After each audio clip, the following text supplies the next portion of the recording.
So it's Saturday. Didn't do the weight on Thursday. No real excuse for that. Did the weight on Friday. It's Halloween weekend. All kinds of crazy stuff happening, moving around kids and stuff like that. So the weight was 531.2, which is 1.2 pounds down from the gain. So I'll take it. Um, this segment is, I'm doing this at the beginning. So this segment has just a little bit about food being love and continuing the journey, as always. Thumbs up, please. Thumbs down if you don't like it, that's fine. Uh, put a thumb either way. Um, like it, share it, subscribe it, pass it on to your friends. I'm going to keep going. Okay, I'm just heating this up. This is chicken tikka masala.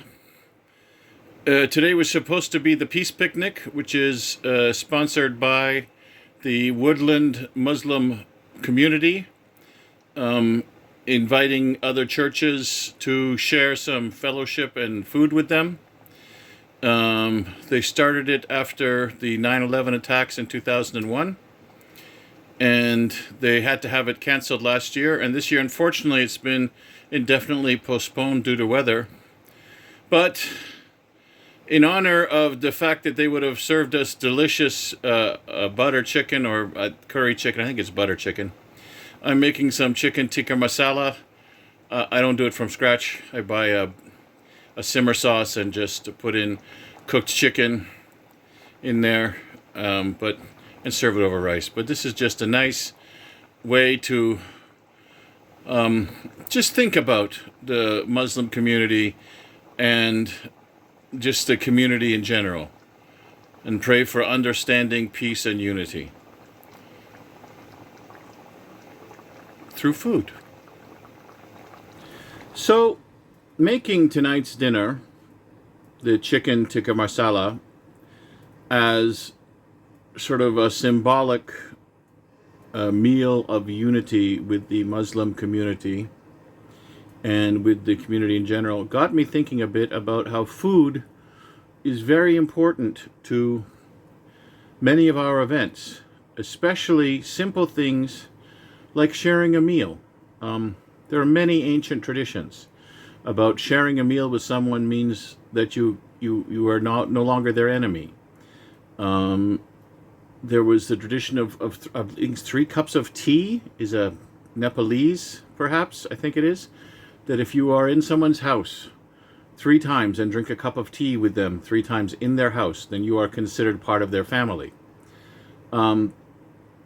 Breaking bread with your enemy. The potlatch, which is, we get potluck from that, but it's actually a Native American thing where they actually try to one-up each other by bringing gifts and everything, but so it became very competitive and odd at some point. But just sharing food with your neighbors. Church potlucks have been around for centuries, as far as I can tell. But it's just a matter of sharing food as a way of friendship, a way of trust, a way of just making someone part of your family. Not necessarily in the strictest sense of family, but certainly in the sense of community, in the sense of friendship. So that's a reason why food is important. But let's make it good food. Let's make it healthy food. Let's make it food. I mean, I know that a lot of times there's a lot of cake and a lot of desserts and a lot of food that maybe is fattening, and that's probably part of it. It's like you're making a gift, so you want the gift to be opulent. But, sorry for shaking, I'm just holding it in my hand, I don't have it on the tripod. But food is still an important thing. It's just making it important while being cognizant of it, being aware of not eating too much, being aware of not eating the wrong things. And it's very difficult because to some people food is love. Oh, grandma makes you a big batch of cookies or a cake or feeds you a giant meal. And that is her expressing love. And you don't want to turn away that love. You don't want to be insulting by turning away that love. So, and we're coming up on Thanksgiving, which is another food centric time here. It's already passed in Canada, and I'm originally from Canada, but it's coming up here in the United States, and it's a food centric. So what do? Well, you're supposed to eat turkey and gravy and mashed potatoes and pumpkin pie with whipped cream and apple pie and all these other things. Individually, no big problem. Throw them all together in a giant meal, it's a problem. Especially, giant meals are a problem because you're consuming more than you can burn, so your body's going to store it. So I'll have to figure out Thanksgiving because my kids will want it. So I'm just going to have to, stuffing. There's another one. Stuffing is carbs. Gravy is grease. Potatoes is carbs. Dessert, carbs. Carbs. A lot of carbs. And carbs are the enemy. I don't believe in full keto. Keto is one of those weird things you have to maintain the balance or it just doesn't work. And keto can work. It just requires so much discipline. And I don't think there's enough long-term studies on it. But certainly low carb, high protein is a good idea.